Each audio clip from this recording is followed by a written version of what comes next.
Baik, Bismillahirrahmanirrahim. Assalamualaikum warahmatullahi wabarakatuh. Waalaikumsalam. Waalaikumsalam warahmatullahi wabarakatuh.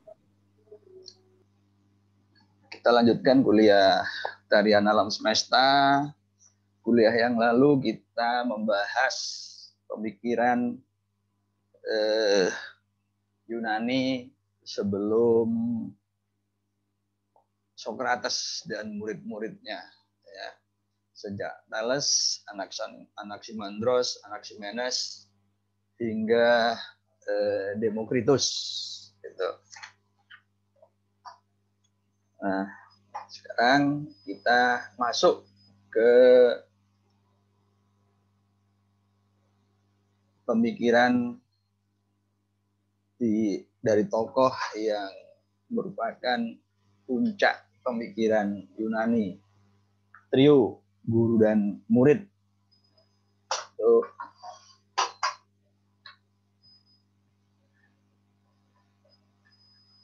Yaitu Sokrates, Plato, dan muridnya satu lagi yaitu Aristoteles, ya. Nah, itu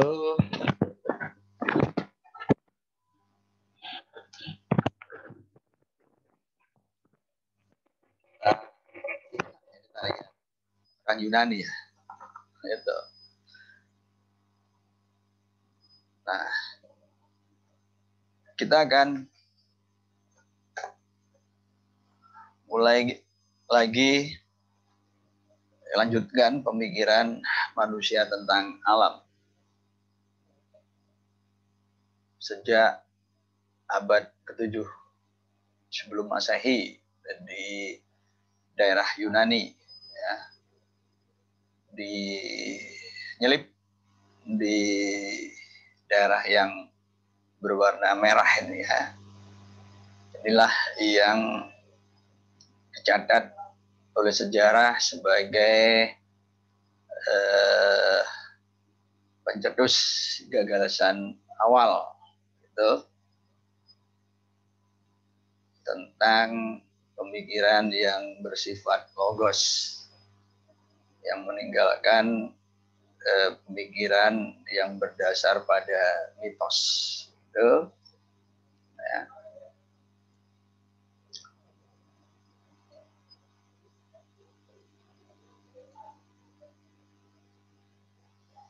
Ya.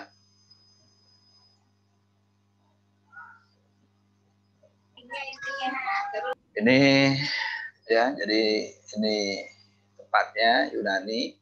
Sebelah timurnya ini adalah Turki, sebelah baratnya ini adalah Itali, tapi dekat kalau nyebrang laut begitu. Nah, lebih detailnya pada waktu yang lalu kita masuk di daerah mana ini? Malta, tempat trio Thales, Anaximandros, dan Anaximenes. Sekarang kita sampai di pemikir besarnya, ya. Nama-nama yang pasti disebut ketika kita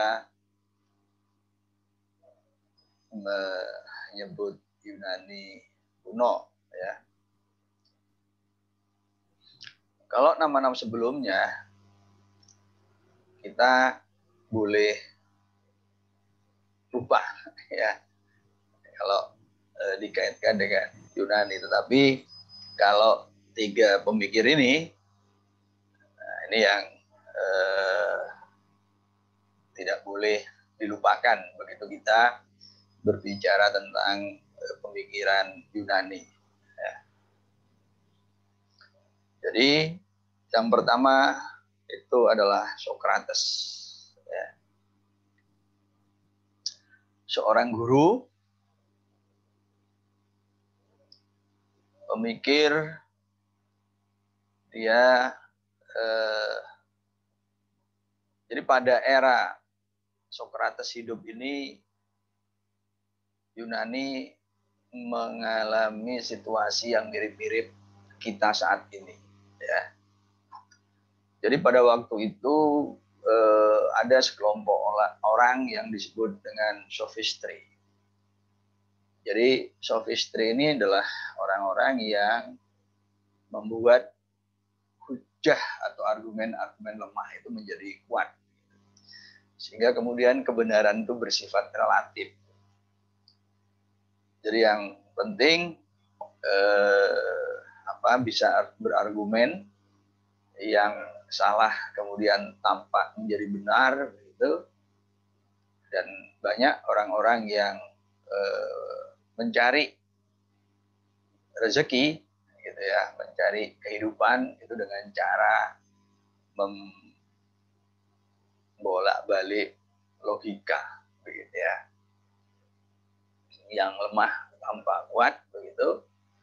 Jadi di sini akhirnya yang orang nalarnya lemah itu bisa kalah, begitu ya. Nah, seperti itu. Misalkan contoh teraktual kita, ya. Ketika ada orang menuntut, ditanya, kamu memang udah baca?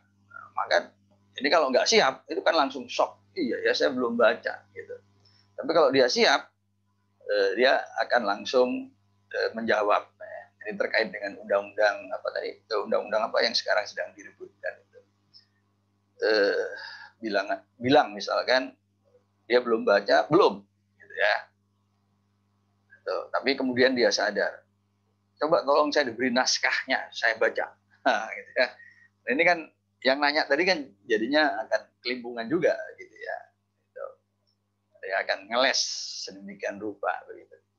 Tapi kalau yang ditanya tadi kemudian nggak siap, gitu ya. Oh iya, saya belum baca. Gitu. Kemudian dia diserang terus-menerus sehingga kemudian jadi mundur, begitu.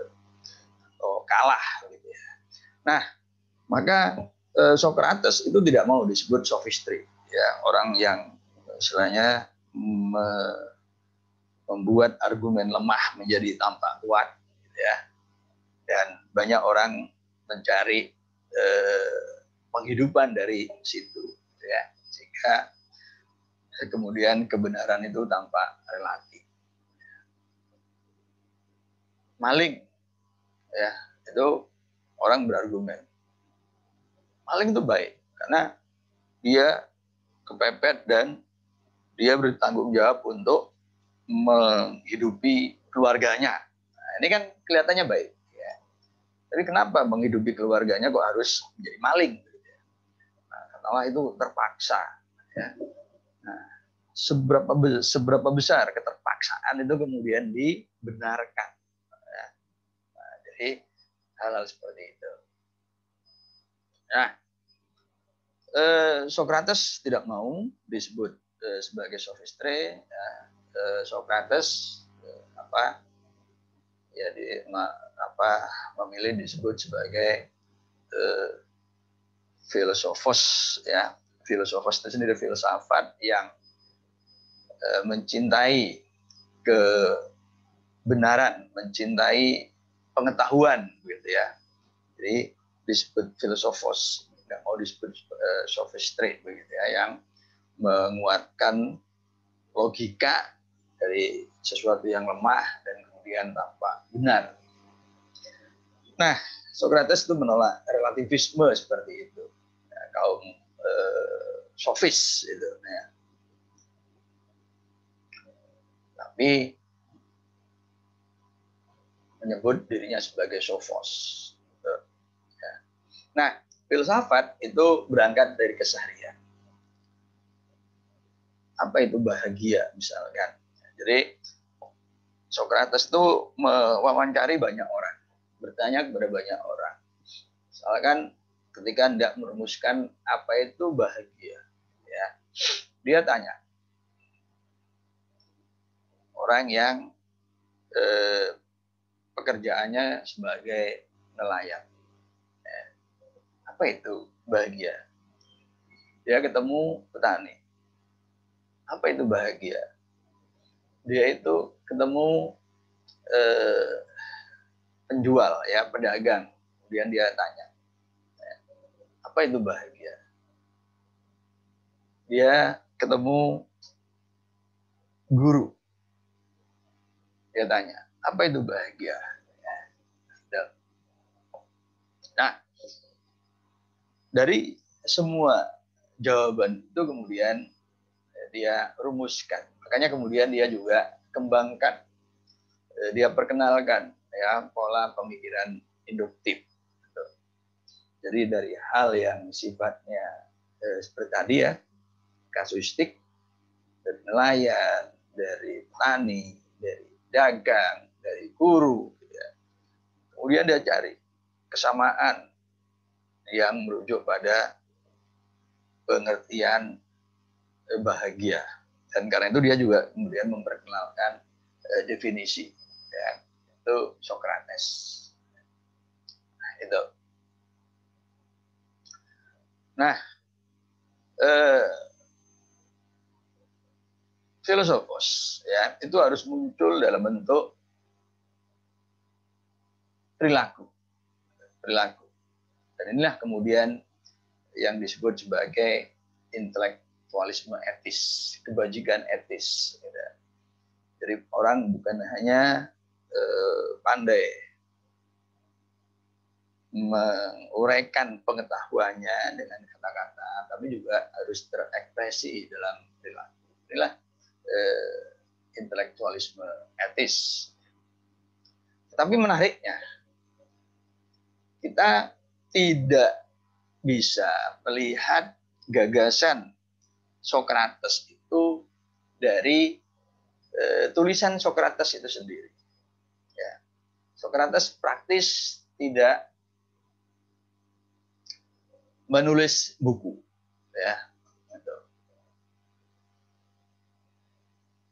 Nah, untungnya Socrates itu punya murid Plato. Nah, Plato inilah yang dari Plato inilah kita tahu Socrates dan pemikiran maupun kelakuan ya kesehariannya. Nah, Plato menulis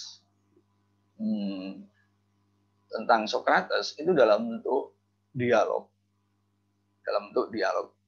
ya. Itu. Sehingga kemudian kita tahu gagasan Socrates itu dari tulisan-tulisan ya, dari karya-karya muridnya yaitu Plato. Nah, itu. Jadi itulah Socrates, guru dari Plato,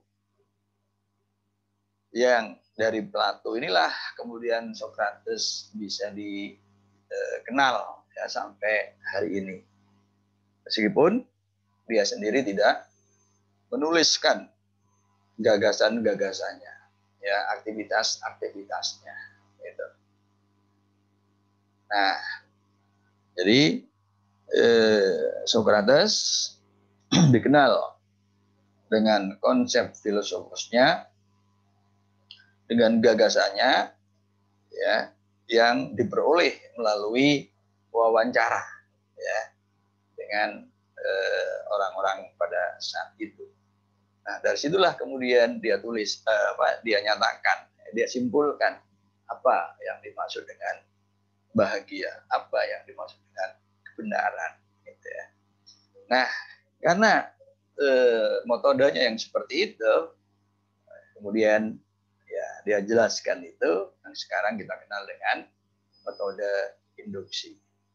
Dan supaya ada pengertian-pengertian yang sama, persepsi yang sama tentang sesuatu yang mau dibahas, begitu, maka Socrates pun memperkenalkan apa yang kita kenal sekarang ini dengan definisi. Ya. Nah, itu tentang Socrates. Berikutnya kita akan bicarakan tentang murid dari Socrates, yaitu Plato, yang hidup tahun 422 hingga 347 sebelum Masehi, ya. Jadi kalau Plato tadi 470 ya, hingga 399, jadi dia berusia 71 ya. Nah, ketika Plato itu berusia 48 ya. Ya. 40 48 ya. Itu Plato lahir. Ya. Tuh.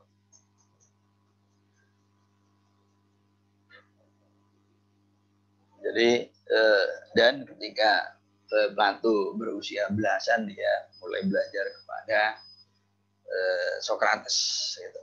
Nah, tentang Socrates, tentang Plato ya, ada 3 gagasan utama ya, dari Plato. Jadi kalau kita dengar Plato, kita cukup atau kita minimum harus kebayang 3 hal ya. Yang pertama tentang idea, ya, tentang idea. Gitu. Yang kedua tentang jiwa, dan yang ketiga tentang mengenal. Gitu. Tentang idea, Plato itu seperti mau menjembatani apa?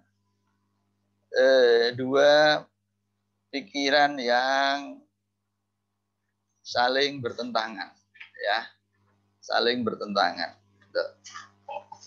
yaitu pikiran dari Heraklitus, ya, yang mengatakan bahwa segala sesuatunya itu berubah, ya, segala sesuatunya itu berubah. Dan kemudian sebaliknya, ya, pikir berikutnya itu adalah Parmenides, bahwa segala sesuatunya itu tetap tidak berubah. Gitu. Ini kan dua pemikiran yang bertolak belakang, bertentangan, ya. Dohirnya itu bertentangan, ya. Tuh. Maka kalau kita tidak mau bersusah, maka ya kita langsung mengatakan bahwa ya pasti salah satunya salah, ya, dan satunya benar, atau dua-duanya salah, gitu kan? Tidak mungkin dua-duanya benar itu kalau bertentangan, ya. Jadi begitu. Nah, tapi Plato berusaha untuk menjembatani dua gagasan tersebut, gagasan Heraklitus dan Parmenides, ya. Itu dia di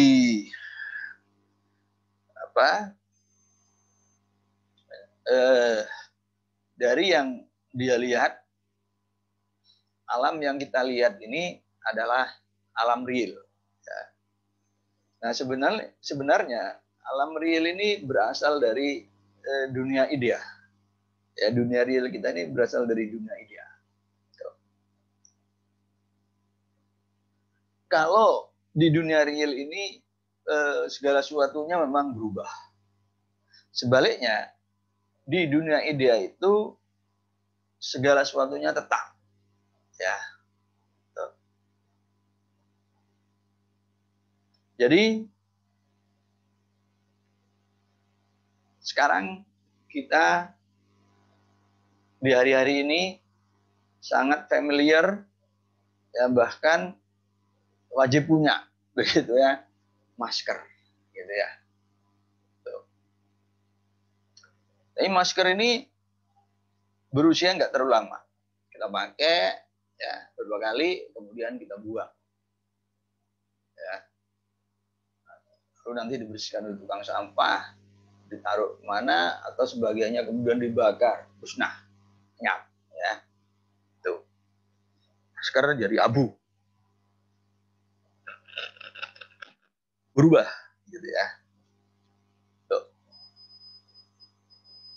Nah,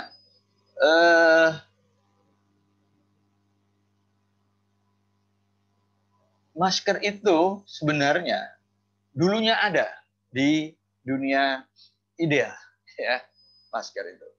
Dan semua yang ada di dunia nyata ini, ya, di dunia real ini ada di dunia ideal ya. Dan itu tidak pernah berubah. Jadi kalau sekarang kita punya ballpoint tadi warna biru ya, itu ada ya di dunia ideal tentang ballpoint warna biru, tentang kertas baik polos maupun bergaris, itu ada di dunia ideal ya, dan itu kekal, itu abadi. Nah begitu ya.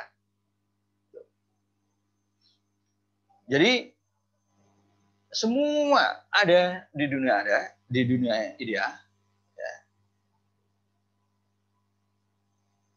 Nah sedangkan di dunia real barangkali sekarang belum di create, ya, belum dibuat begitu ya. Mobil listrik 10 atau 15 tahun yang lalu atau 20 tahun yang lalu itu belum ada, belum dikenal ya. Tapi itu sudah ada di dunia dia. Nah, baru direalisasikan sekarang ini. Nah, seperti itu ya. Nah, ini dunia idea, ini dunia real ya. Gagasan dari Plato. Gitu, ya. Nah, ini kan kalau bagi orang beragama ini mirip ya, mirip-mirip bahwa kita itu ada dulunya ya di alam yang lain gitu. Sekarang dilahirkan di dunia yang nyata seperti itu ya. Nah ini, nah itu gagasan pertama dari Plato tentang dunia ideal ya. Yang kedua itu tentang jiwa ya. Itu tentang jiwa. Nah jiwa itu turun dari dunia ideal ya, turun di dunia ideal gitu. Dan kemudian masuk ke dalam tubuh seseorang ya, dalam tubuh seseorang gitu.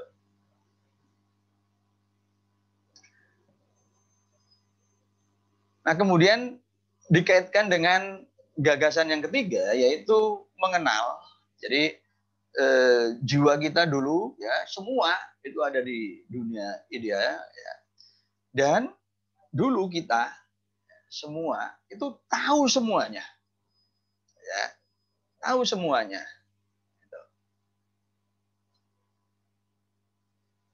Jadi kita tahu tentang segala hal, tentang semua hal. Tetapi begitu masuk tubuh ya, ini tubuh ya, jiwa kita masuk tubuh, maka kita pun jadi lupa semuanya. Nah, itu ya. Nah, maka Plato kemudian memperkenalkan konsep yang ketiga, yaitu mengenal ini ya. Atau mengetahui. Nah, menurut Plato, yang disebut mengetahui ya, atau mengenal itu tidak lain adalah mengingat-ingat kembali. Jadi jiwa kita yang lupa, jiwa kita yang berasal dari dunia ideal, yang tahu segala sesuatu, jadi semua jiwa itu tahu semuanya, begitu. Jadi ini melanjutkan gagasan ya yang juga sudah ada sebelumnya. Jadi mengenal segalanya, begitu. Kemudian masuk ke dalam tubuh, jadi lupa semuanya. Nah, kemudian jiwa ini mengingat-ingat dan mulai tahu, ya tahu kembali. Begitu. Nah ini, ya sehingga kemudian tahu dunia real itu. Ya. Jadi bedanya kita ya dengan Bill Gates. Jadi sebenarnya kita tahu semua ini tentang Windows. Kita tahu tentang Apple, kita tahu tentang MATLAB, kita tahu tentang Python, begitu ya. Tahu semua kita. Cuman dulu kita tahu semua. Cuman kemudian kita lupa. Bill Gates lupa. Ya. Kita tahu juga tentang gaya-gaya, termasuk gaya gravitasi. Ya. Seperti halnya juga Newton, seperti halnya juga Galileo. Kita tahu. Tapi kemudian kita lupa. Newton lupa. Bill Gates lupa. Galileo lupa. Ya, gitu. Nah, cuman kemudian Bill Gates ini mengingat-ingat Windows. Newton mengingat-ingat gravitasi. Ya. Tuh. Kita enggak nginget-nginget gitu ya. Nah itu.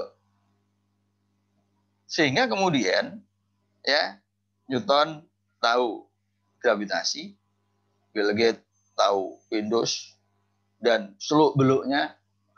Kemudian Einstein tahu tentang konsep ruang waktu, tentang ruang waktu yang melengkung.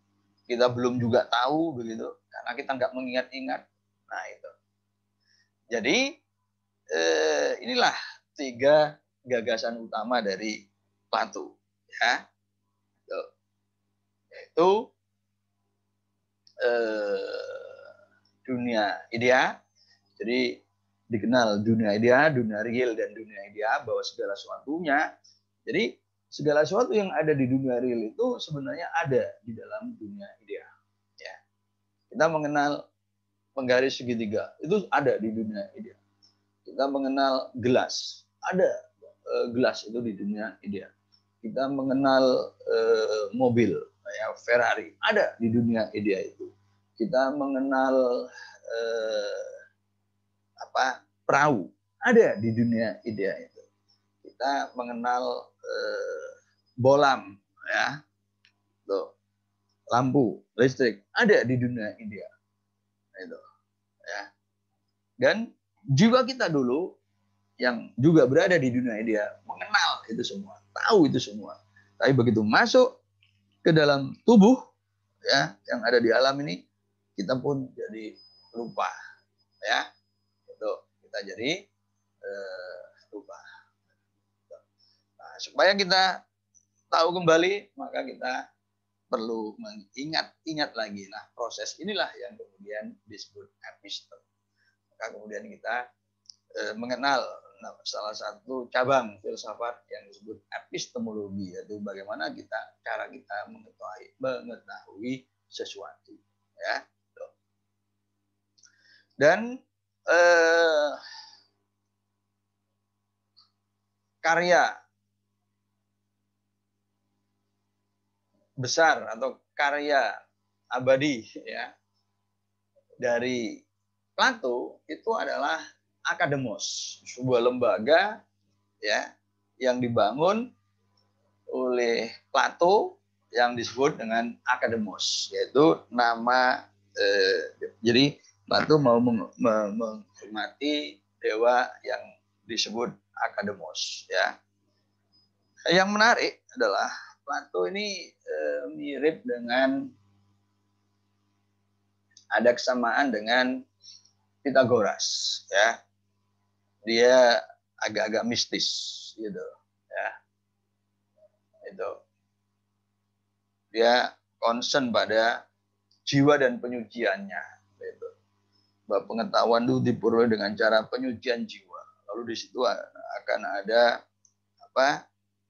jiwa yang tercerahkan. Nah, Plato membangun lembaga, ya, yang kemudian diberi nama Akademos untuk menghormati dewa Akademos. Nah, di depan lembaganya ini ditulis huruf besar-besar, ya. Saya nggak tahu ini baca ininya gimana, Medes Agiometretos Esito, ya. Yang artinya itu yang belum berpengalaman dalam matematika itu dilarang masuk. gitu ya. Jadi ini keren ini ya. Jadi yang belum berpengalaman matematika dilarang masuk. Jadi itu artinya yang masuk itu orang yang jago matematik, gitu ya. Kira-kira begitu ya. Nah itu. Jadi kalau sekarang itu mungkin ya seperti yang nilai IPA-nya jelek, nilai matematikanya jelek, itu nggak boleh masuk ITS. Kira-kira seperti itu ya. Nah itu ditulis di apa? Jadi papan nama di depan lembaganya itu. Ya. Dan inilah sekarang kita sebut akademi, ya, akademi militer, akademi polisian, akademi apa namanya, fantasi Indonesia dan seterusnya itu. Nah ini kalau orang harus bayar royalti, gitu ya, bayarnya ke anak cucunya Plato ya. Itu tentang akademi, ya, lembaga warisan dari Plato. Itu ya karya Plato yang dalam bentuk lembaga. Nah, pemikir berikutnya itu ini ya pemikir terbesarnya gitu ya. Itu adalah Socrates ya. Socrates. Tuh. Jadi kalau Plato tadi kan lahir 422 ya, 422. Tuh. Jadi ketika Plato berusia 38, nah, Socrates lahir, ya, Socrates lahir. Dan, nah, ada pernyataan yang cukup terkenal dan cukup bagus untuk dikutip dari Socrates, gitu ya, supaya kita kemudian merujuk ini, gitu, merenungkan atau mencamkan pernyataan ini bahwa seseorang tidak dapat dikatakan mengetahui suatu subjek jika ia tidak dapat mengatakannya kepada orang lain. Nah, sebenarnya ini pernyataan ini muncul dari relativisme absolut yang sebelumnya ya, yang dikembangkan pada era mbah gurunya, yaitu Socrates. Jadi pada waktu itu manusia mengatakan bahwa sesuatu tidak bisa diketahui. Jika sesuatu tidak diketahui, sesuatu tidak bisa disampaikan. Nah, gitu ya. Kalau sesuatu disampaikan, itu bukan yang sebenarnya. Nah, gitu. Ini kan absurd jadi ya. Nah, begitu. Nah, di sela-sela gagasan seperti ini, Aristoteles dengan perenungannya ya, bahwa kalau orang sampai pada puncak pengetahuan, ya, maka orang itu akan bisa menyampaikan sesuatu itu pada siapapun.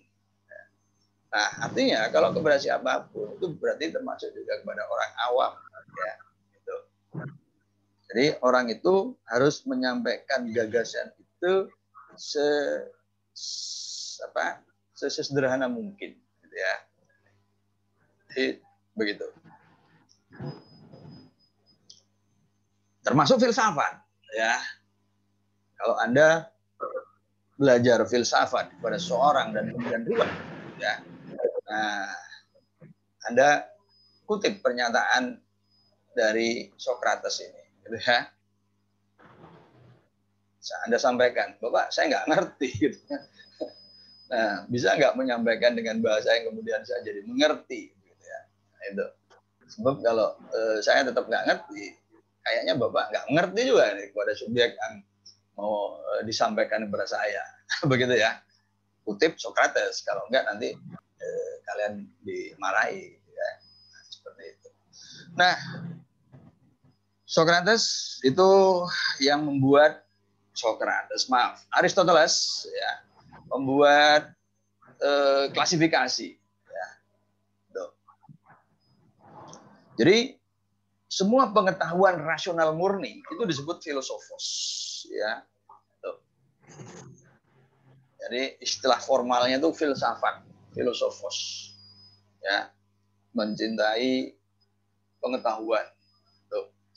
Pengetahuan yang dimaksud itu adalah pengetahuan rasional murni, ya, yang selain bahasa, selain sejarah, periwayatan, ya. Itu. Nah, Aristoteles membagi, ya, pengetahuan murni atau filosofus itu dengan dalam 3 klasifikasi, yaitu teoritis, praktis, dan produktif, ya, itu. Nah, jadi teoritis, praktis, dan produktif, ya. Maaf, ini dari tadi saya kok belum hidupkan ini, ya. Ya, ya. Nah, teoritis, ya, pengetahuan teoritis itu dibagi lagi menjadi 3. Pengetahuan teoritis tingkat tinggi, yaitu filsafat ketuhanan, ya. Kemudian menengah itu adalah matematika, masuk ilmu hitung dan ilmu ukur di sini. Kemudian filsafat rendah, ya, itu fisika. Fisika itu semua pengetahuan tentang alam. Nah, jadi di era Aristoteles, fisika itu mencakup semua pengetahuan teoritis tentang alam, entah itu biologi, botani, yang sekarang kita sebut kimia, itu masuk pengetahuan teoritis tingkat rendah, yaitu fisika, ya. Nah, sedangkan pengetahuan rasional berikutnya itu adalah yang bersifat praktis. Bersifat praktis itu terkait dengan etika, ya. Jadi kaidah hubungan antar orang dengan alam, ya. Itu bagaimana? Ini etika, praktis, memberi tuntunan. Lalu politika, ya. Politika, bagaimana manusia dalam komunitas bergaul satu dengan yang lain, membentuk tatanan society, tatanan masyarakat, ya. Ada yang dipilih menjadi pemimpin, bagaimana kepemimpinan dan bagaimana sikap seorang pemimpin dan bagaimana sikap yang dipimpin, ya, mekanisme kontrolnya seperti apa. Nah, ini masuk pengetahuan yang bersifat praktis, ya. Nah, itu. Nah, kemudian pengetahuan rasional yang produktif, ya, itu. Ini seni dan retorika, ya. Seni berdebat, ya, di sini masuk seni pidato, ya, retorika. Nah, ini adalah pengetahuan rasional yang produktif. Seseorang bisa saja pintar, tapi seseorang tidak bisa mengungkapkan gagasannya itu sehingga kemudian orang tertarik pada gagasan itu, ya. Begitu ada orang bercerita tentang gagasan itu, orang justru kabur. Nah, ini perlu belajar yang namanya retorika, ya. Nah, Aristoteles tidak memasukkan logika, ya, menjadi salah satu cabang dari pengetahuan yang dia susut. Tapi logika dia jadikan sebagai prasyarat, ya, seseorang untuk mendapatkan pengetahuan yang rasional, gitu, ya. Jadi dia jadikan prasyarat logika itu. Tuh. Nah, kemudian, ya, terkait tentang alam yang senantiasa bergerak. Aristoteles itu membagi gerak, ya. Coba nih perhatikan, ya. Konsep gerak Aristoteles itu sangat lengkap, ya. Jadi dia bagi gerak itu ada gerak spontan dan gerak karena kekerasan, ya, gitu. Ya, ada gerak spontan, ada gerak kekerasan. Gitu. Nah, gerak spontan ada yang substantif, ya sifatnya itu, ya substantif. Jadi misalkan anjing mati, ya. Anjing hidup mati. Nah, itu gerak spontan yang substansial. Ketika anjing hidup itu anjing, tapi ketika mati itu sudah bangkai, gitu ya. Atau manusia. Coba kita renungkan sebentar, ya. Tokoh yang katakanlah sangat kita hormati, bahkan mungkin juga sangat kita agungkan, kita idolakan, ya. Yuk. Misalkan kita ambil sosok selebritis, ya, sosok artis yang dipuja-puja. Suatu saat dia meninggal, dia mati. Ya. Maka jangankan kita yang mengagumi, ya, kita memuja-muja, bahkan orang terdekatnya pun gitu ingin segera menguburkannya, ya, dan kemudian meninggalkan kuburnya itu, ya, tidak mau berlama-lama, tidak mau menyimpan jenazahnya itu berlama-lama. Nah itu, karena ada sesuatu yang berubah secara substansial dari manusia hidup ke meninggal itu gerak spontan, ya, gerak spontan. Nah, ada gerak spontan yang aksidental, tuh ya, aksidental.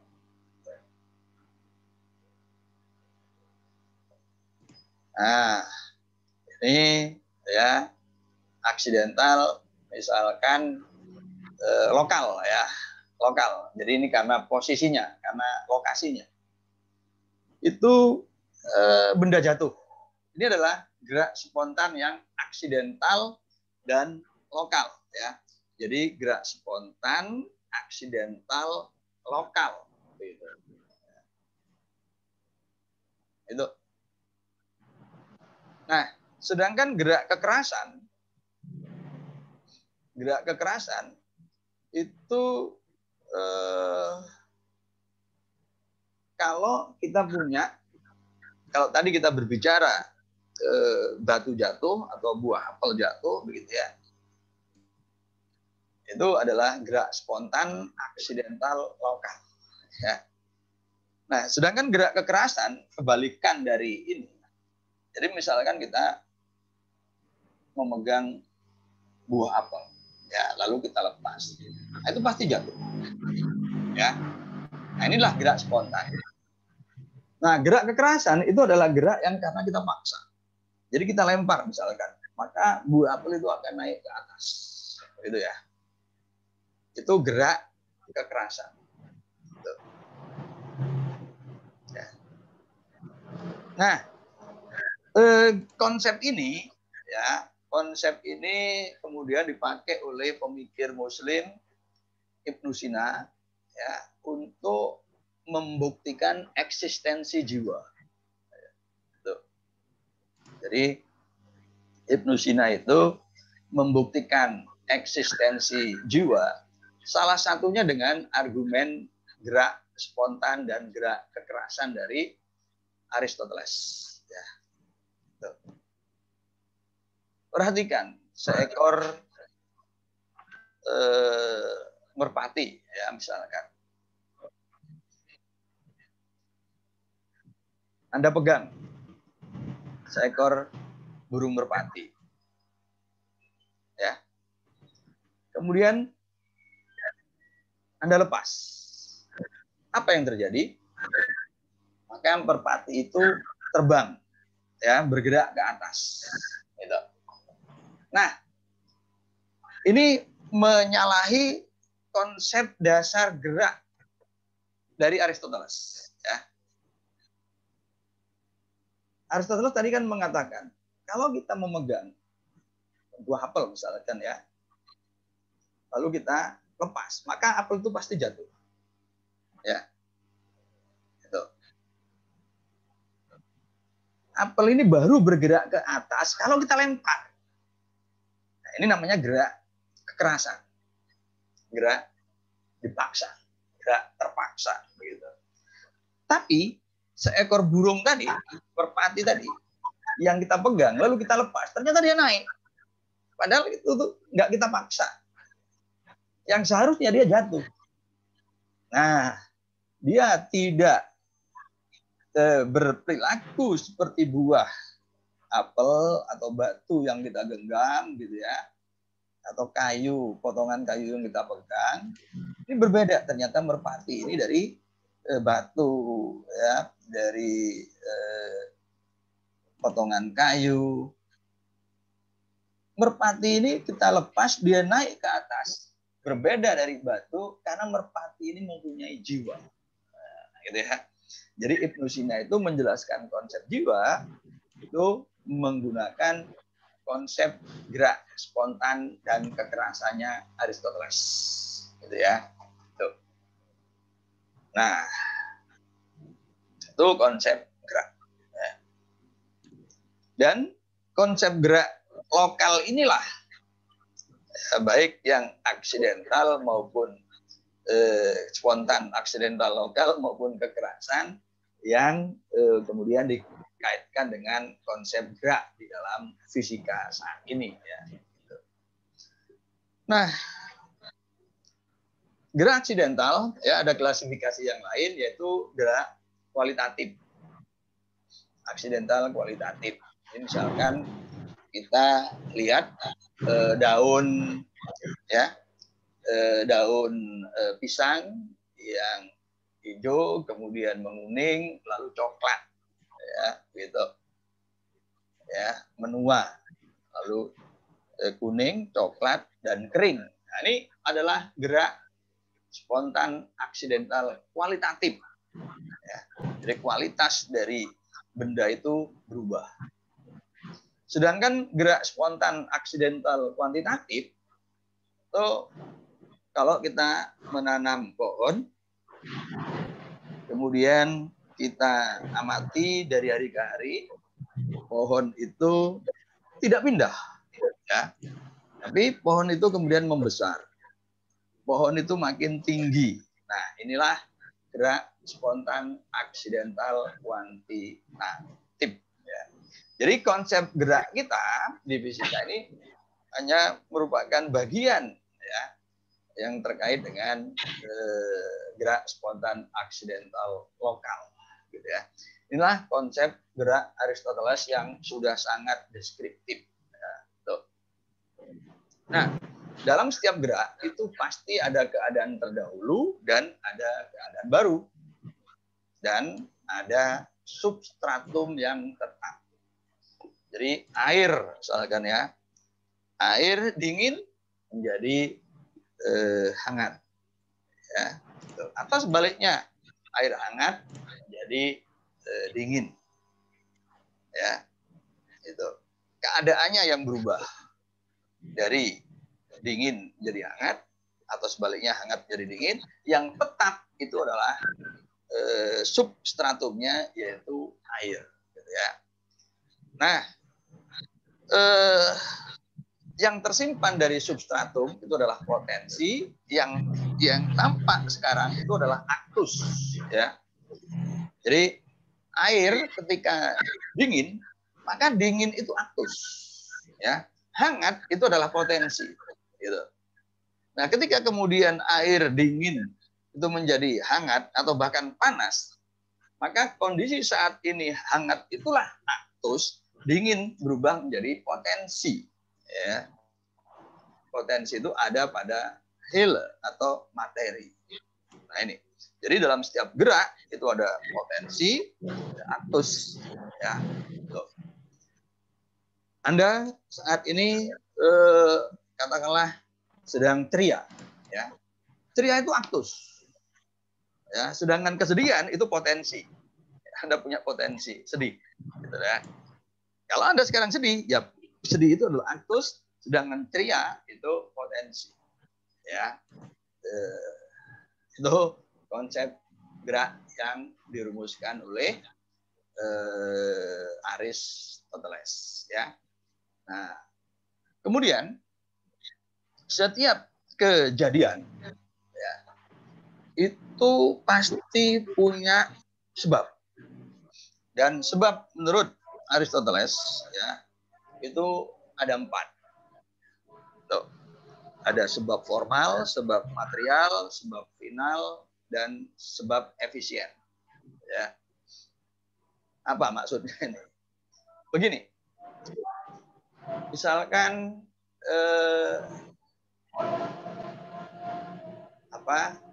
kursi, ya kita lihat kursi, gitu, ya.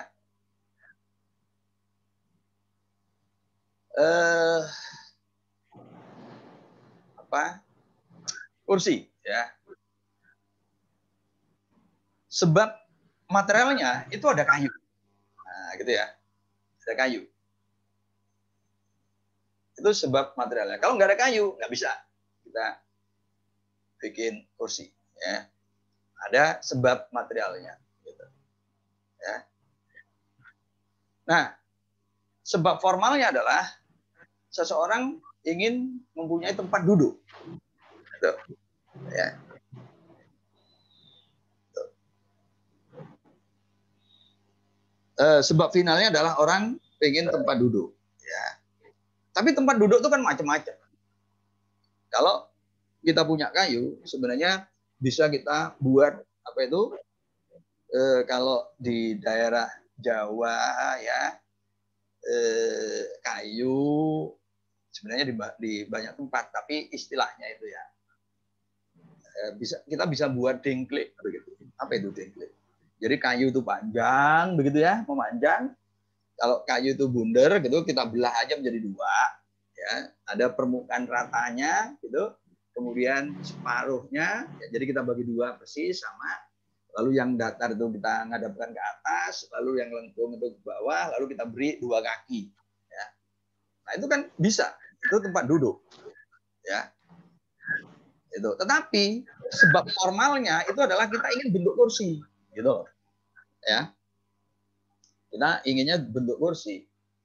Jadi bukan dengklek yang memanjang, atau tempat duduk kan sebenarnya bisa saja kayu itu dipotong ya dengan ketinggian kira-kira 60 meter sehingga kemudian bagian atasnya tuh bisa kita duduki.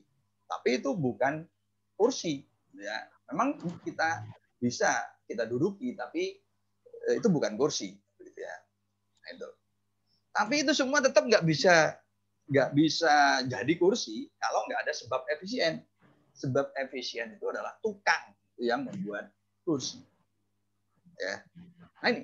Jadi setiap kejadian itu harus ada sebab-sebab seperti itu. Ya.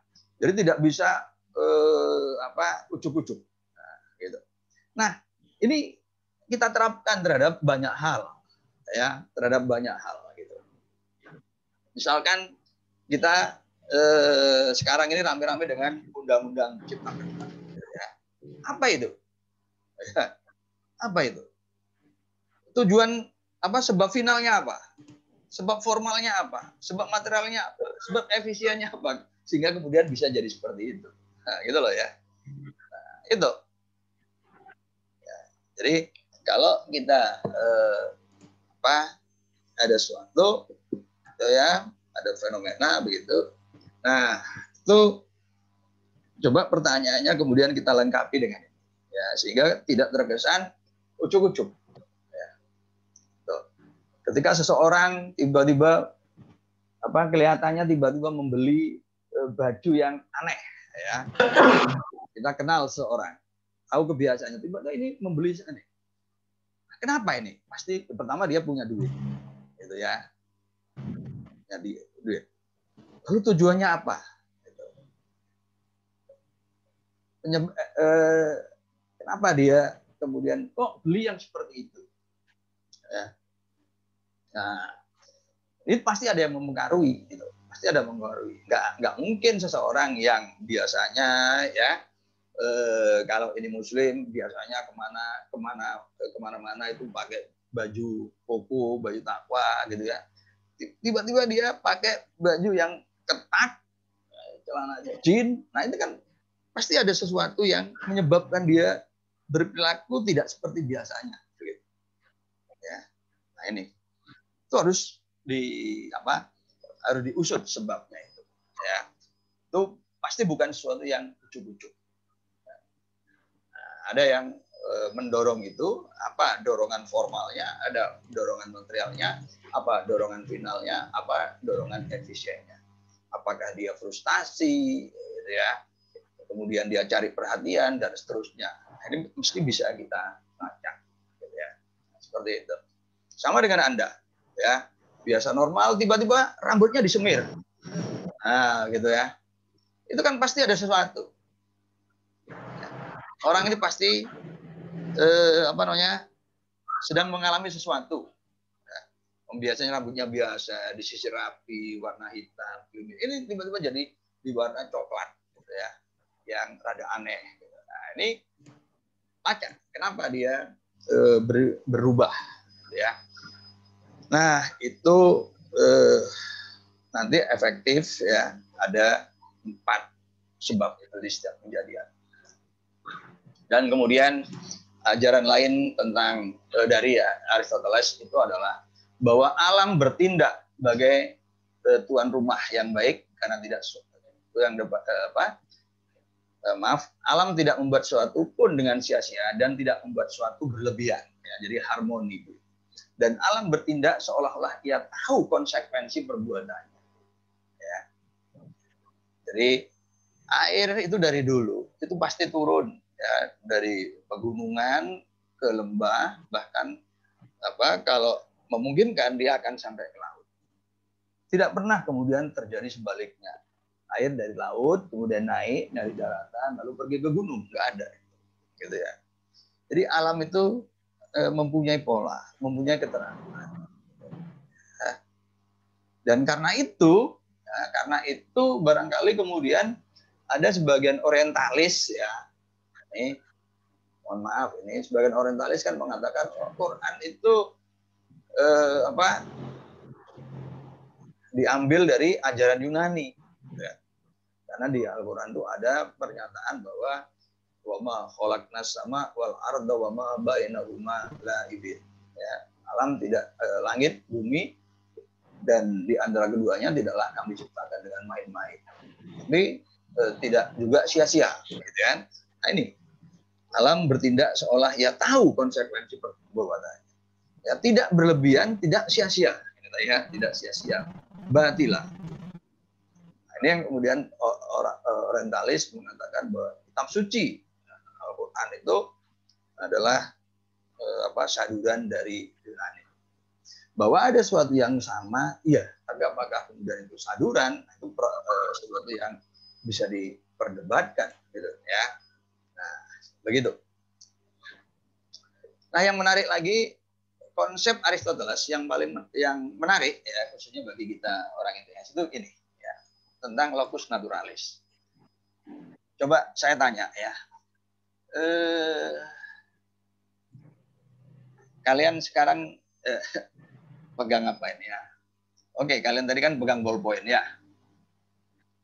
Kalau ballpoint itu saya pegang kemudian saya lepaskan, apa yang terjadi? Jatuh, Pak. Jatuh, ya. Jatuh, Pak.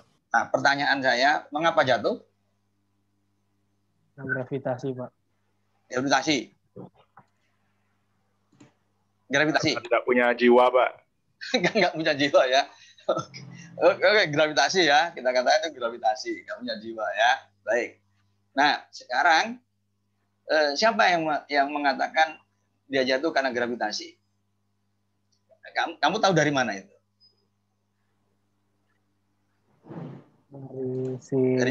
Dari siapa? Newton itu, Pak. Siapa sih? Gravitasi. Enggak, kamu pertama itu tahunya dari siapa? Oh, dari percobaan sendiri, Pak. Percobaan sendiri, tapi kan kamu nggak tahu gravitasi kalau percobaan sendiri, gitu kan? Kamu tahu itu jatuh, tapi kamu nggak tahu kan kalau itu gravitasi. Nah, kamu tahu tuh gravitasi itu diberitahu siapa? Sama guru di sekolah, Pak. Guru di sekolah kan? Itu loh. Iya, Pak. Guru sekolah itu tahu dari siapa? Dari gurunya lagi, Pak. Dari gurunya lagi kan? Gurunya lagi dari gurunya lagi, gitu kan? Nah, gurunya lagi dilacak-lacak itu dari siapa? Dari apa sih penemu gravitasi Newton ya, Pak? Dari Newton kan? Ya. Ya. Sepakat kita kan? Ya. Ya, Pak. Sepakat ya. Sekarang coba bayangkan ya. Kalau kalian hidup 50 atau 100 tahun sebelum Newton, saya tanya, kenapa nih jatuh? Apa jawabannya? Newton belum lahir.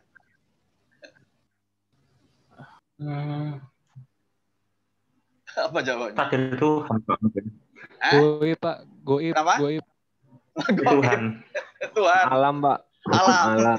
Iya, itu alam. Tapi kenapa kok jatuh? Gitu loh. Kan pertanyaan mengapa? Gitu kan? Hah?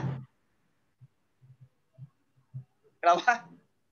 Karena ini, Pak, locus naturalis, Pak. Apa itu? Hukum alamnya, Pak. Oh, alam gak gitu. Jadi gini.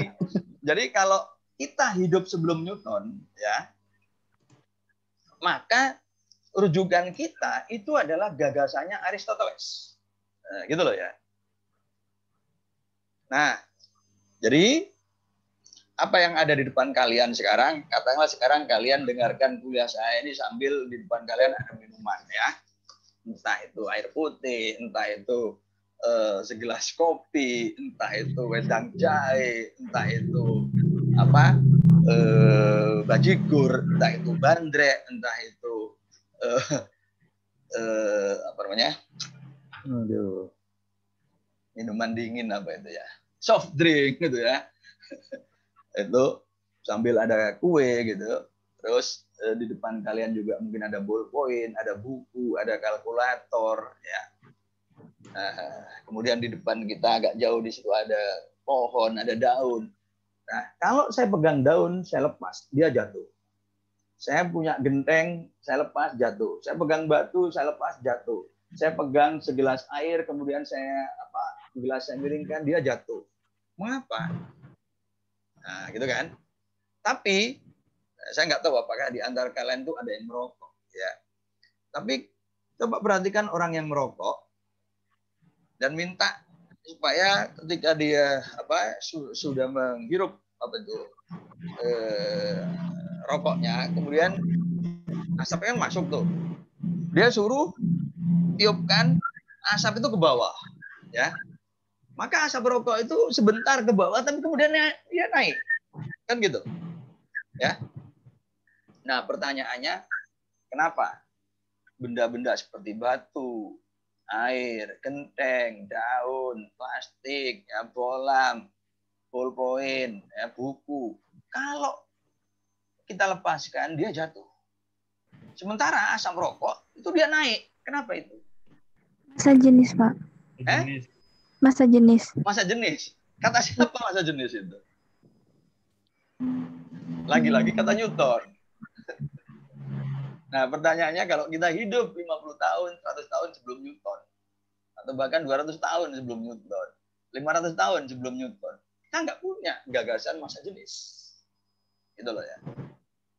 Nah, kata Aristoteles, kertas, genteng, batu, botol, air, buku, HP kita itu jatuh ke tanah karena semua itu asalnya dari tanah.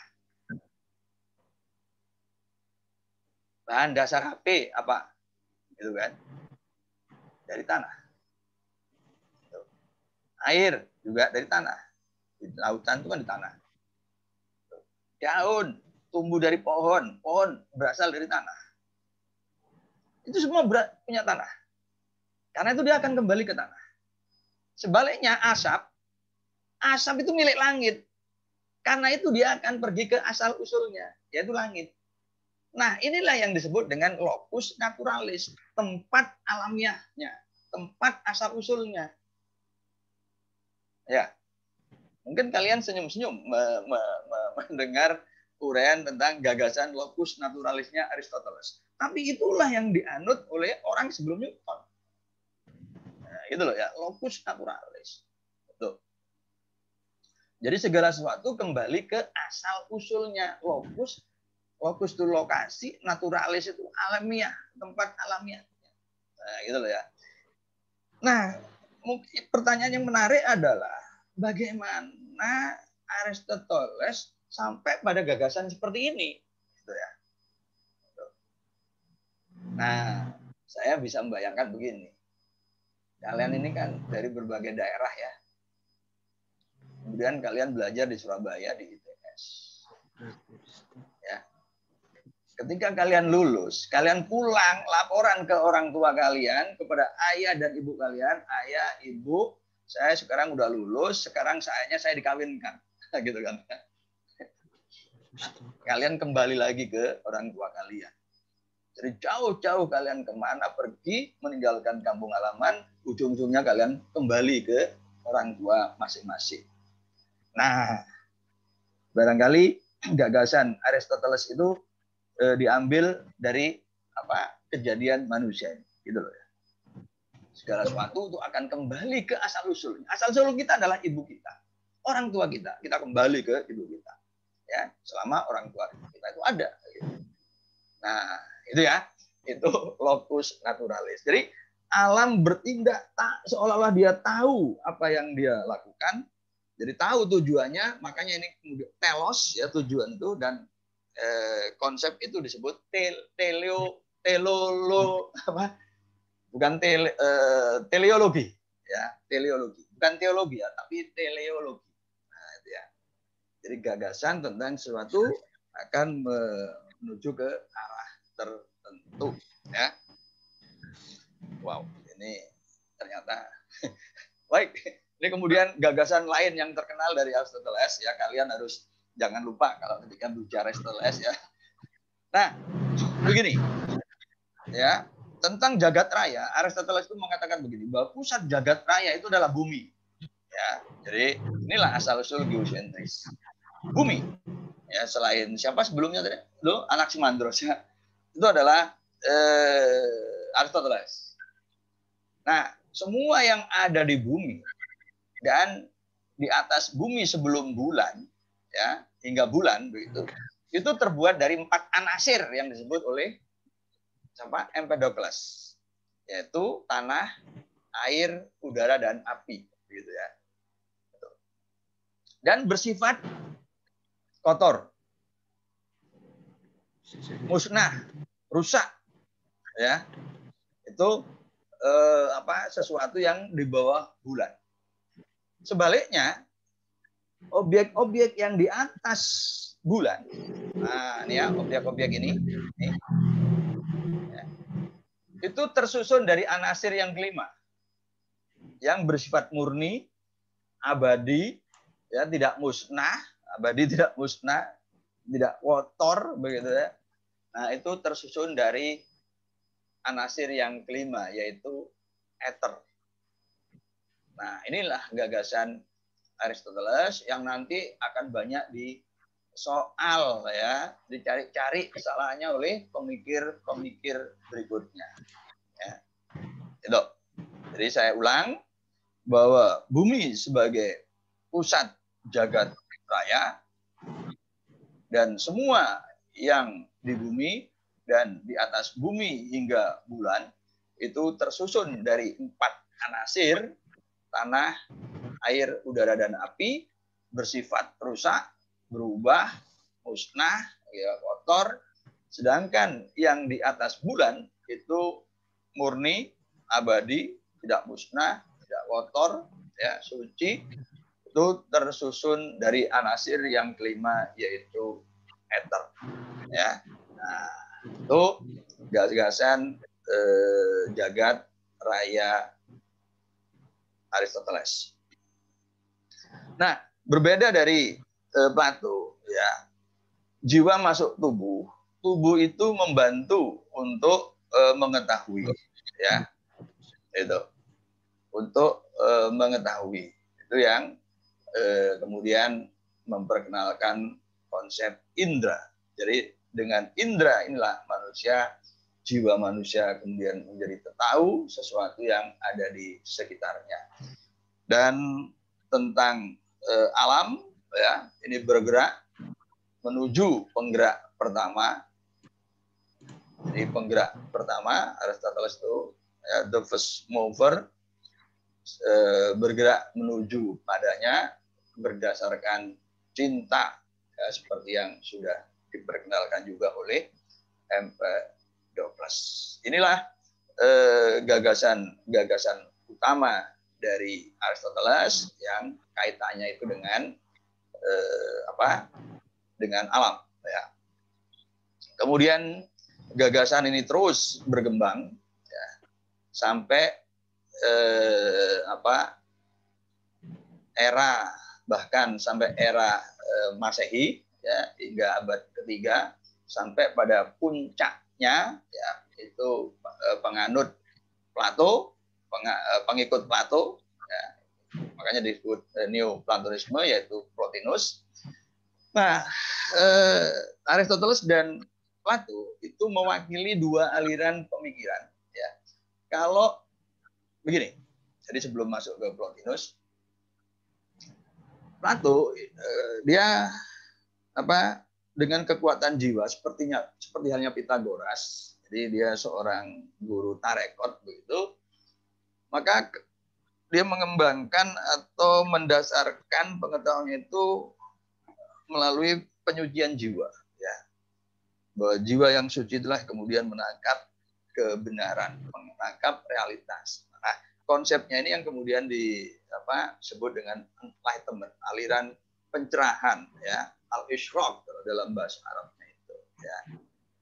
Nah, sedangkan Plato, ya, yang Aristoteles yang rasional, itu kalau ngajar di depan murid-muridnya itu lalu lalang, ya, bergerak lalu lalang, ya. Itu lalu lalang, ya, ngalor ngidul, ya, kalau pas muridnya itu menghadap ke timur barat, jadi di depan muridnya itu ke utara selatan, gitu. Atau ke timur barat kalau belajarnya menghadap utara atau selatan. Nah, lalu lalang inilah yang kemudian bahasa ininya parimatik atau dalam bahasa Arab itu masyain. Jadi ada dua aliran pemikiran sekarang ini, ya, pemikiran besar. Yang satu dinisbatkan kepada Plato dengan aliran al-ishraq, aliran pencerahan, ya. Yang illuminasis, ya, itu pencerahan begitu, ya. Yang satunya lagi itu aliran paripatik, ya, aliran rasional, dinisbatkan kepada Aristoteles yang ngajarnya itu wirawiri di depan kelas, di depan murid-muridnya, ya.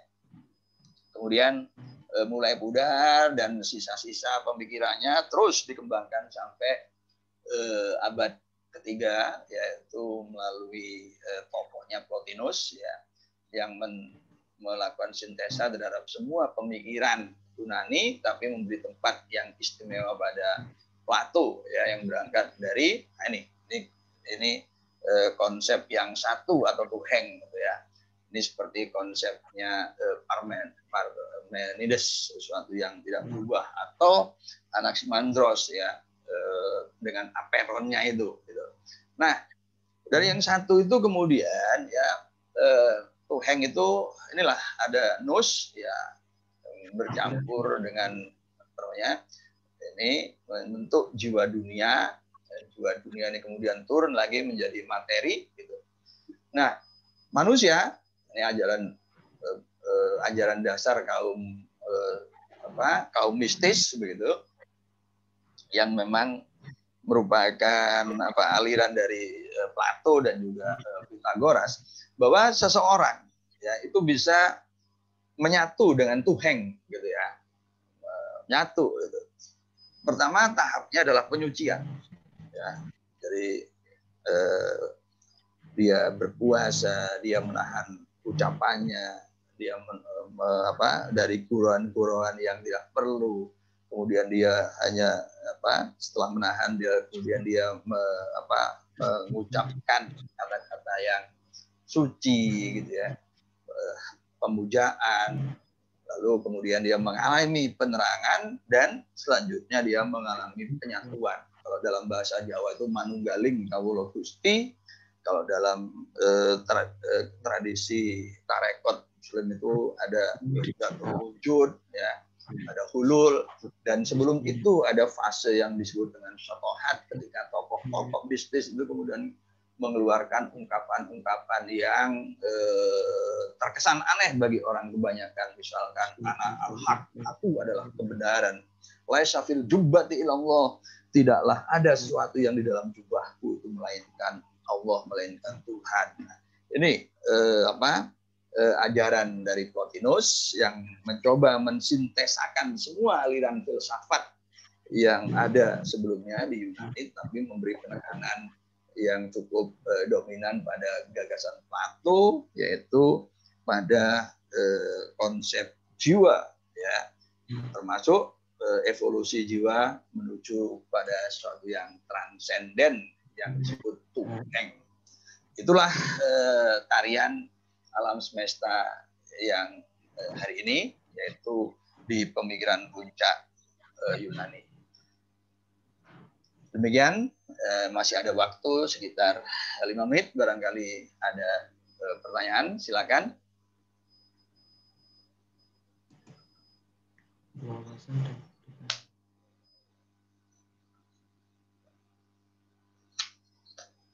Silakan.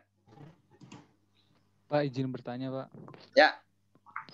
Saya Aditya Christian dari Teknik Mesin, Pak. Ya. Ini seperti yang saya sebutkan kemarin, ini adalah referensinya, ya. Baik, silakan. Aditya Christian, Pak, dari Mesin. Mesin itu nomor berapa ya? 021, Pak. Oh, 21. Iya. Aditya Christian, nomor berapa? NRP-nya? NRP oh iya, 58 ya? 58. Iya, Pak. Ya, silakan. Saya mau nanya, Pak. Dulu saya pernah baca, katanya filsuf Yunani itu pada berotot gitu, Pak. Soalnya katanya di dalam jiwa yang sehat, di dalam tubuh yang kuat tuh terdapat otak yang cerdas gitu, katanya, Pak. Itu benar nggak sih, Pak? Iya. Itu ya. Oh, ya, saya luput ya dari kajian itu ya. Tapi yang jelas cerita-cerita dulu orang Yunani selalu digambarkan dengan seperti yang gambar saya tadi di depan ya, dengan pertarungan. Tetapi biasanya pemikir itu kan cenderung kurang gerak ya, kurang gerak. Tapi apakah kemudian pengecualian bahwa pemikir Yunani itu sekaligus juga orang-orang yang berotot, saya masih luput dari literasi itu ya. Maaf, saya belum bisa jawab tentang itu. Ya. Baik, makasih, Pak. Yo. Berikutnya. Silakan.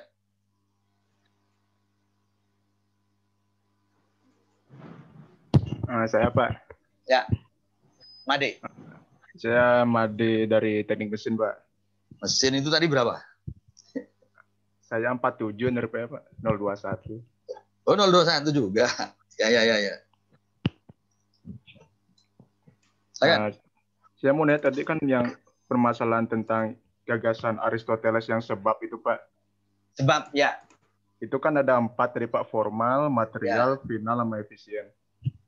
Nah, jadi suatu kejadian itu harus memiliki 4 sebab gitu, Pak, ya? Atau boleh kurang atau boleh lebih gitu? Pasti punya 4 itu, gitu loh. Oh, jadi kalau ditelaah itu pasti punya 4 sebab itu.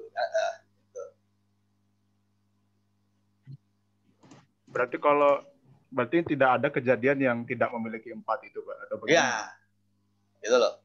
Jadi kalau kita kemudian kita renungkan dalam-dalam itu nanti akan ketemu 4 itu, gitu loh. Menurut Aristoteles, begitu ya. Coba kamu nanti cari sesuatu, kamu cari itu formalnya apa, efisiennya apa, gitu ya. Ini berlatih berpikir kritis juga. Oh ya Pak, mohon maaf sebelumnya, tapi tadi bisa dijelaskan lagi Pak perbedaan formal sama final, Pak? Saya masih belum ngerti, Pak. Oh ya, final tadi itu kan pengen punya tempat duduk kan, ya. Finalnya itu pengen punya tempat duduk, ya. Untuk contoh kursi. Tapi tempat duduk itu kan macam-macam. Tadi saya beri ilustrasi kalau kita punya kayu, kan kayu itu kan sebenarnya bisa dibuat untuk apa ya? Kalau di istilah Jawa itu dengklek yang panjang gitu loh ya. Kan biasanya di desa-desa dulu kan ada ya kayu tebal panjang, lalu ada 2 kaki di ujung-ujungnya, atau di warung-warung itu kan begitu, ya. Iya Pak. Nah, itu kan bukan kursi. Atau kayu yang bundar itu dipotong setinggi 60 cm. Nah, maka bagian atasnya kan bisa kita jadikan tempat duduk juga sebenarnya. Ya. Kalau tujuan finalnya tempat duduk, tapi formalnya kan kita maunya bentuk kursi. Nah, gitu loh ya. Bukan yang memanjang tadi, bukan yang kayu apa tadi dipotong sepanjang 60 cm, bukan, tapi formalnya ya bentuk kursi. Nah, itu sebab formalnya.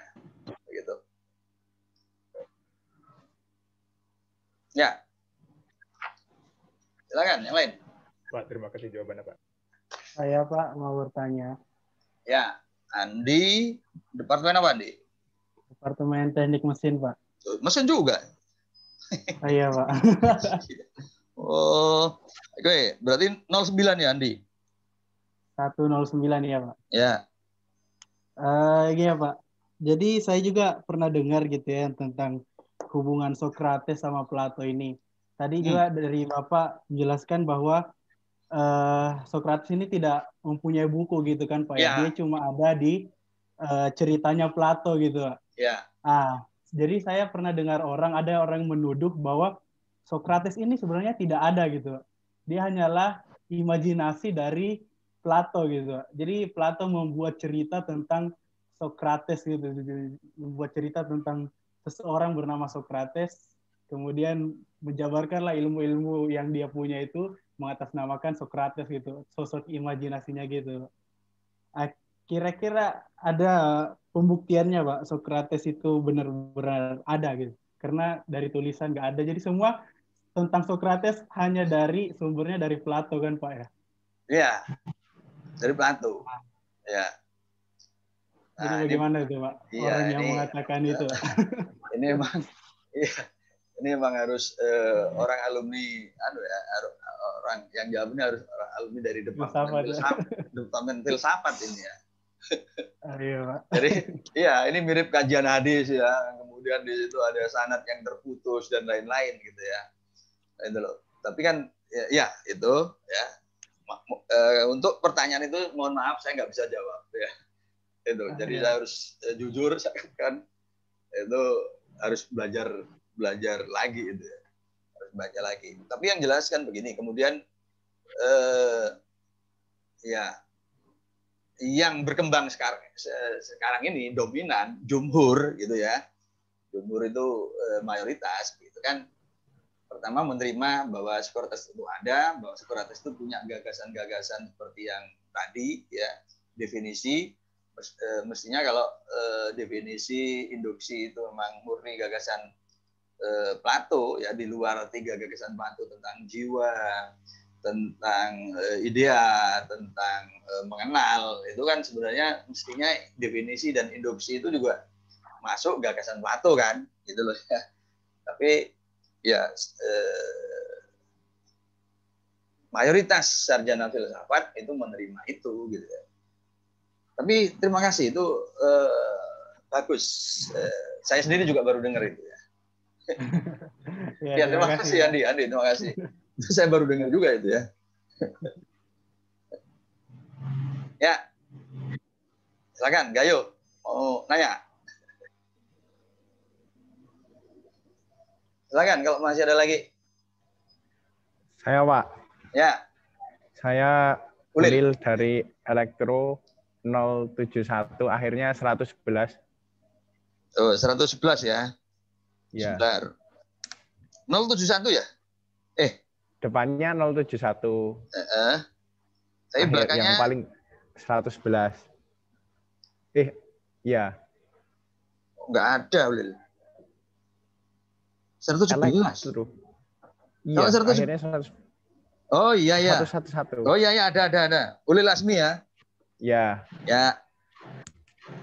Nah, saya mau bertanya, Pak. Ini kan para filosof ini hidupnya udah sangat lama. Nah, untuk karya-karyanya itu apakah masih ada yang bisa kita pegang sekarang atau hanya bisa kita dapatkan saja informasinya dari turunan-turunannya yang sampai ke zaman kita, Pak?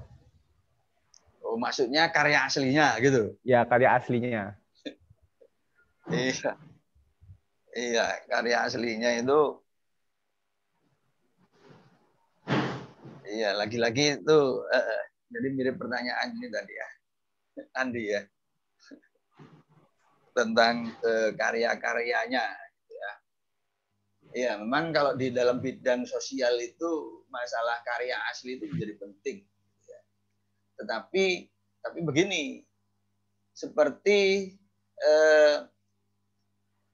karya Republik, karya dari sebentar, Republik ini karya Aristoteles ya, itu kan ada Pak, karya Republik itu, gitu loh. Cuma ya sudah dalam bentuk yang sekarang ini, sama seperti misalkan sekarang saya punya ini, ya, ini karya Al-Ghazali, Tahafutul Falasifah.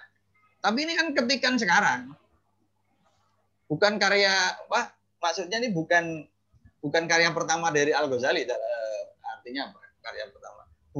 Bukan cetakan pertama 1000 tahun yang lalu kan ini. Itu loh. Ya. Tahafutul Falasifah ini kan karya Al-Ghazali. Itu. Bahkan bantahan karyanya Ibnu Rus ini. Ya, Tahafud at-Tahafud itu. Ini karyanya Ibnu Rus. Itu ada. Itu loh ya. Nah, kayak karyanya Aristoteles seperti Republik itu ada. Ya. Itu. Cuma ya sudah seperti bukunya Al-Ghazali ini gitu loh, bukan lagi karya apa namanya? Bukan lagi karya yang ditulis untuk pertama kalinya, bukan gitu. Tapi sudah dicetak-cetak ulang. Ini ada memang. Itu. Ya, kalau yang maksud itu ada gitu loh. Tapi kalau yang aslinya nggak tahu itu disimpan di museum mana gitu ya. Begitu? Terus kalau untuk validasinya itu bagaimana Pak? Kan nanti bisa aja ketika penurunan itu nanti ada di otak-atik atau diganti-ganti demikian gitu. Oh, lah ya, gini. Jadi kalau sudah berbicara Yunani juga, itu kita tidak bisa lepas bahwa dulu ketika karya Yunani kan sebenarnya terputus ya. Terputus lalu nyambung lagi ketika era kejayaan Islam.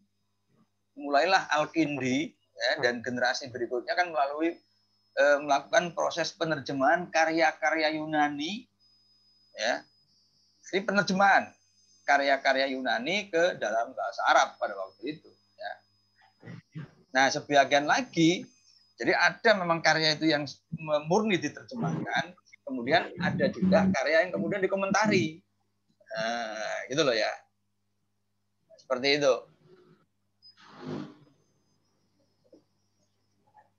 Jadi dari Yunani ke Arab, ya. Gitu. Begitu. Oh, iya Pak. Terima kasih Pak atas jawabannya. Silakan. Kalau masih ada lagi.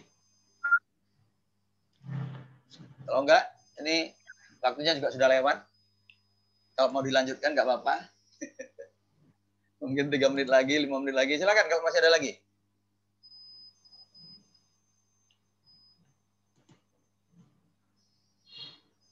Kalau enggak kita akhiri sampai di sini, kita lanjutkan di minggu depan ya. Iya, Pak. Baik, Pak. Pak. Terima kasih, Pak. Baik, terima kasih. Assalamualaikum warahmatullahi wabarakatuh. Waalaikumsalam warahmatullahi wabarakatuh. Terima kasih, Pak. Terima kasih, Pak. Terima kasih, Pak.